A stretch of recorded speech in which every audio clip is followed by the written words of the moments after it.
Narsapuram MPDO Ramanarao missing కేసులో పోలీసుల గాలింపు ముమ్మరం చేశారు. కృష్ణా జిల్లా ఎస్పీ ఆధ్వర్యంలో ప్రత్యేక బృందాలు గాలింపు చర్యలు చేపట్టాయి. వ్యక్తిగత కారణాలతో రమణారావు ఆత్మహత్య చేసుకుని ఉండొచ్చు అని అనుమానం వ్యక్తం చేస్తున్నారు. ఏలూరు కాలువలో గజ ఈతిగాళ్లతో గాలిస్తున్నారు. ఇక మాధవాయిపాలెం ఫెర్రీ వ్యవహారంలో పాటదారుడు 55 లక్షల బకాయి ఉన్నాడు. ఈ విషయంలో రమణారావు తీవ్ర ఒత్తిడికి గురైనట్లు పోలీసులకు కుటుంబ సభ్యులు ఫిర్యాదు చేశారు.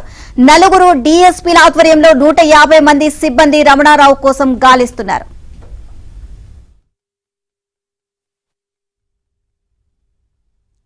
ఆత్మహత్య చేసుకుని ఉండొచ్చు అని అనుమానం వ్యక్తం చేస్తున్నారు. ఏలూరు కాలువలో గజ ఈతిగాళ్లతో గాలిస్తున్నారు.